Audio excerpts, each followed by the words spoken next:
ngapain? Alhamdulillah kita finish sampai di sumber air terjun alami. Air panca nyebutnya orang sini. Udah lama banget gak di jamah. Alhamdulillah kita dibantu oleh Pak Dika dari warga lokal sini.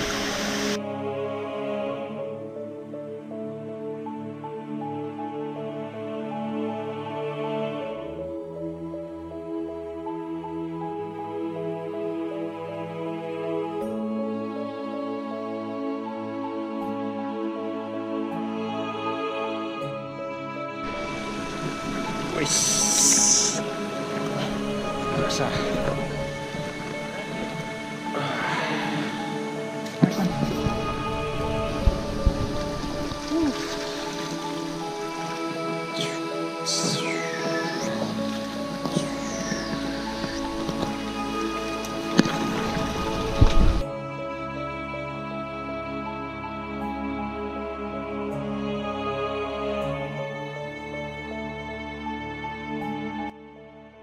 Halo semuanya, assalamualaikum warahmatullahi wabarakatuh.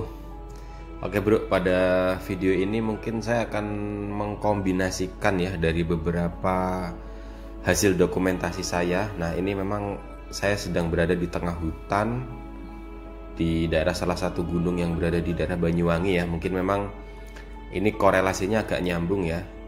Beberapa cerita dari salah satu bioskop yang memang diambil dari kisah nyata yang terjadi di salah satu di kota dengan inisial B ya. Saya sebutkan aja lah Banyuwangi ya. Memang untuk sekitar 2 tahun terakhir ini saya memang kebetulan merantau di Banyuwangi bro ya. Artinya memang ada pekerjaan dari kantor dari perusahaan yang saya sedang ikuti ini, saya untuk stay di Banyuwangi. Dan mungkin kali ini juga saya bisa sedikit bercerita ya bagaimana memang realitanya di daerah pegunungan Ijen, Banyuwangi dan sekitarnya ini. Sebetulnya menurut saya nggak ada sesuatu yang istimewa ya dari cerita di salah satu film di bioskop ya. Ya saya sebutkan aja namanya ya, Desa Penari ya, KKN ya. Jadi itu memang kebetulan 2 hari yang lalu saya sudah langsung menyaksikan videonya di bioskop. Jadi dengan realita apa yang mungkin saya lihat, saya alami sendiri selama 2 tahun di Banyuwangi ini, ya sebetulnya memang ada korelasinya ya. Artinya ada beberapa hal yang memang itu saya rasa itu memang nyata ya.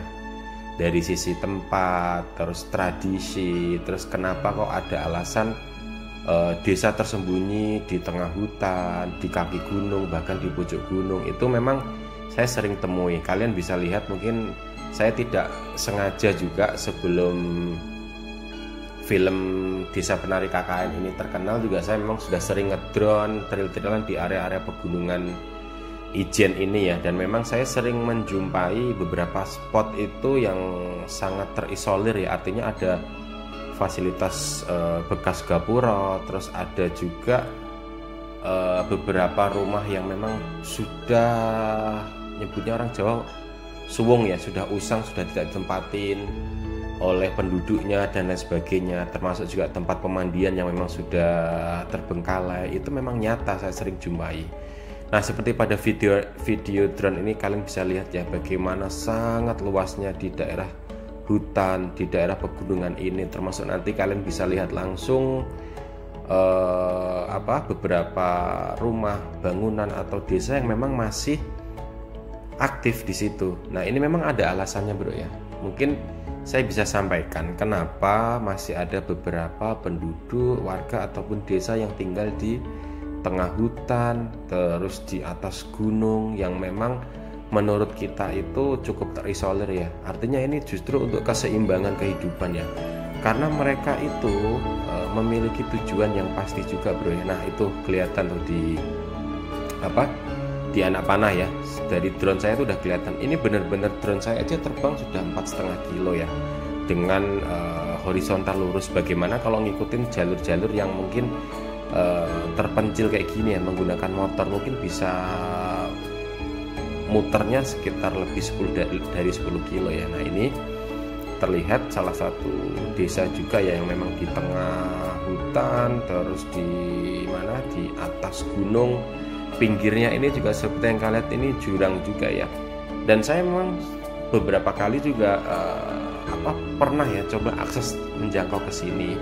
Termasuk saya pernah ketemu juga dengan anak-anak yang memang sedang melakukan KKN di sini. Tapi ini tahun-tahun ini ya, artinya memang suasananya sudah berbeda, lebih modern, sudah ada akses listrik, termasuk juga sinyal HP meskipun memang Senin Kamis ya, artinya kadang bisa kadang enggak, tapi lumayan sudah dapat akses. Saya jujur pernah menjumpai saat sedang main trail-trailan sama teman-teman itu ada beberapa anak-anak yang KKN di situ. Artinya itu memang ada alasan kenapa mereka harus tinggal di tengah hutan, di atas gunung kayak gitu, karena mereka itu ada tugas yang mulia bro ya.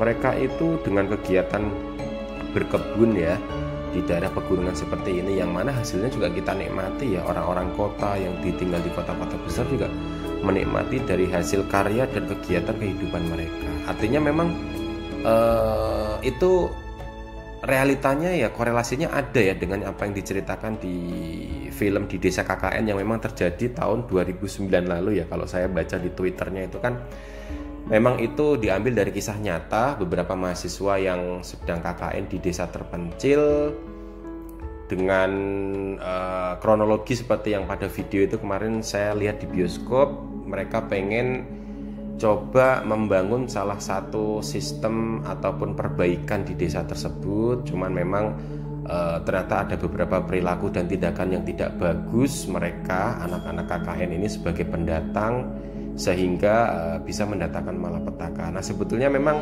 ada pembelajaran yang sangat baik ya. Artinya gini, kalau kita memang diberikan kepercayaan di salah satu daerah, masuk ke satu wilayah yang terpencil dan lain sebagainya, itu kunci utamanya yang bisa diambil dari film itu adalah yang pertama harus sopan santun, rendah hati ya kan, jaga tutur kata yang baik, jaga perilaku yang baik. Karena kan salah satu karma yang didapat si Dimas dan Ayu sehingga mereka meninggal itu, Bima ya, dari kisah nyatanya itu kan karena mereka berbuat asusila ya, artinya mesum lah ya kalau bisa dilihat itu, karena memang sudah ada niatan tidak baik ya. Mereka memanfaatkan momen di desa terpencil seperti itu untuk mengumbar nafsu satu sama lain. Artinya gini, memang hal itu kan hal yang buruk ya. Jadi namanya sesuatu hal buruk ya, baik tindak tanduk maupun perkataan itu kan akan memiliki resiko tersendiri ya. Mungkin saat itu mereka langsung menerima resikonya secara kontan dan cash. Jadi mungkin pembelajaran dari film Desa Penari KKN itu 3 poin itu yang bisa harus kita ambil ya. Karena memang saya real sudah menonton full videonya kemarin dengan uncut ya, jadi tidak ada editing, memang yang original dari si pihak pembuat itu saya nonton di bioskopnya kemarin. Nah ini kalian juga bisa lihat sendiri ya, dari apa yang tadi saya tampilkan di drone juga memang terlihat cukup jelas bahwa sebegitu luasnya hutan dan gunung ini memang harus ada keseimbangan yang menjaga bro. Bayangkan kalau tidak ada penduduk-penduduk yang mereka rela, mereka ikhlas dengan segala keterbatasan akses, fasilitas, listrik dan sinyal seperti yang kalian nikmati saat ini, siapa yang akan menjaga keseimbangan di hutan-hutan dan di gunung-gunung yang kaya dengan alam ini. Artinya kita juga harus patut bersyukur dengan video itu, dengan film Desa KKN, Desa Penari itu yang disebutkan. Jangan justru malah menjudge atau memberikan stigma atau statement bahwa semua daerah yang dihuni oleh masyarakat atau penduduk yang terpencil di gunung atau di hutan itu dengan label serem, mistis dan lain sebagainya. Padahal itu sebetulnya enggak ya, karena mereka memang buktinya mereka juga bertahun-tahun, beberapa keturunan mereka melanjutkan untuk tetap hidup dan beraktivitas di gunung dan di hutan tersebut juga aman-aman aja ya. Artinya memang siapapun yang berbuat baik, bertindak baik, berperilaku dan bertutur kata baik juga mereka akan mendapatkan kebaikan juga. Sebaliknya kalau mereka berperilaku, bertutur kata yang gak baik, berburuk sangka, itu juga akan kembali ke dirinya masing-masing. Jadi memang itu poinnya. Saya pribadi juga memang sering ya keluar masuk di daerah hutan kayak gini, karena memang saya juga hampir 4 tahun terakhir dulu juga sering ya dinas ke daerah Kalimantan, Sumatera itu juga sama. Ya memang saya kerja di sektor salah satu kegiatan yang terlibat di bank, saya harus survei di beberapa lokasi yang memang itu bahkan tidak terjangkau oleh kegiatan sebelumnya. Nah itu juga mau nggak mau saya dan tim dan teman-teman dibantu warga lokal juga memang harus melakukan survei langsung di lapangan dan lain sebagainya. Itu sepengalaman saya berpindah-pindah tempat ya, baik itu keluar masuk di Kalimantan, Sumatera maupun di daerah Jawa sendiri, itu asalkan kita berperilaku baik, bertutur kata sopan dan berprasangka baik, berdoa terus beribadah dengan baik, itu juga pasti Allah akan melindungi kita ya, karena saya muslim ya. Ya artinya itu akan kembali ke diri kita masing-masing lah, pasti ada yang menjagain kita. Jadi poinnya itu bro ya. Nih kalian lihat sendiri dari video apa yang drone saya tampilkan ini, memang banyak sekali, ada beberapa spot titik yang memang desa-desanya itu masih aktif sampai saat ini ya. Bayangkan aja di beberapa desa di pegunungan ini itu sebetulnya dari beberapa saya diskusi dengan warga asli sini ya, atau yang dituakan itu memang baru ada listrik itu sekitar tahun 2015-2016. Bayangkan dengan cerita salah satu kelompok mahasiswa yang KKN di tahun 2009 itu, saya nggak bisa membayangkan bagaimana memang cukup ekstrim medannya, belum banyak fasilitas Pemda yang masuk, baik dari sisi jalan, lampu, penerangan dan lain sebagainya. Ini aja di tahun 2022 aja masih kondisinya, artinya memang masih dengan segala keterbatasan tapi sudah agak mendingan ya. Ya poinnya itu memang kebetulan saya ada beberapa dokumentasi yang memang saya ambil di kurun waktu 1 tahun terakhir ini, yang saya juga baru sadar setelah nonton film Desa KKN Penari kemarin, yang memang korelasi atau hubungannya itu sangat kuat dengan realita nyata yang saya tahu ya selama 2 tahun di Banyuwangi, sering warawiri di Gunung Ijen. Itu memang ya saya sering lihat beberapa bangunan real ya yang memang masih dihuni oleh warga ataupun yang memang sudah terbengkalai beberapa tahun terakhir itu. Dan artinya itu memang di daerah pegunungan Ijen ini, terutama Banyuwangi, Bondowoso dan sekitarnya, memang didominasi di daerah banyak hutan bro ya. Contohnya itu daerah timurnya Banyuwangi itu ada hutan baluran, terus ke barat ini ketemu Ijen yang menembus batas wilayah Banyuwangi, Bondowoso, Situbondo, terus ke area utara atau selatan itu ketemu lagi Gunung Gumitir. Artinya memang di pegunungan-pegunungan dan di daerah-daerah hutan ini masih banyak penduduk yang tinggal di situ tuh karena memang memiliki tugas yang mulia ya. Ada yang beberapa memang ditugaskan dari perhutani, PTPN atau daerah kehutanan untuk menjaga beberapa wilayah hutan itu. Artinya memang sudah sangat wajar kalau di daerah-daerah hutan untuk di Indonesia ini masih banyak beberapa penduduknya ya, termasuk mungkin yang dianggap desa yang sudah pindah atau kosong itu juga sebetulnya memang dulunya itu pernah ada yang nempatin, mungkin pekerja-pekerja yang ada di perhutani, PTPN atau daerah kehutanan lainnya untuk menjaga wilayah hutan tersebut. Tapi seiring dengan waktunya mungkin beralih fungsi hutan tersebut fungsinya, sehingga dipindahkan atau digeser, akhirnya ya rumah-rumah yang memang dulu pernah ditempatin jadi kosong. Jadi memang sangat wajar sekali kalau kalian mungkin sedang jalan-jalan atau masuk ke hutan itu ada beberapa rumah atau desa yang sudah tidak berpenghuni. Itu tidak semuanya dikaitkan dengan hal mistis ya, tapi itu memang realita pergeseran zaman. Artinya mungkin memang yang harusnya dulunya concern menjaga wilayah tersebut, karena pergeseran produksi dan lain sebagainya itu juga bisa bergeser juga tempatnya. Itu memang beberapa itu difasilitasi oleh perusahaan-perusahaan atau di bawah pemerintah yang memang concern untuk menjaga wilayah kehutanan. Nah seperti itu ya bro ya. Jadi mungkin biar lebih clear juga. Terus teman-teman yang KKN, kenapa kok banyak yang ditugaskan di area terpencil tersebut?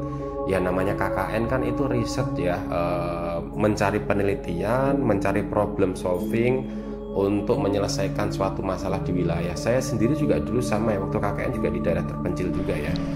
Nah ini sebetulnya hal-hal yang saya tidak sadari juga Bu setelah film itu, bahwa saya pernah menelusuri salah satu hutan di pegunungan ini tuh kurang lebih 2 jam jalan kaki untuk cari sumber air, dan ketemu sisa-sisa pipa dari peninggalan KKN dulu ya. Tapi memang nggak semuanya nyambung dengan cerita yang ada di bioskop saat ini viral ya. Alhamdulillah kita finish sampai di sumber air terjun alami, air panca nyebutnya orang sini. Udah lama banget gak di jamah ya. Alhamdulillah kita dibantu oleh Pak Dika dari warga lokal sini. Tuh, saking bening airnya. Dan saya selalu juga kalau ada kegiatan di dalam hutan kayak gini memang harus mengajak warga lokal bro ya. Artinya memang selain sebagai pemandu juga supaya sebagai apa ya, teman kita supaya tidak tersasar di tengah hutan.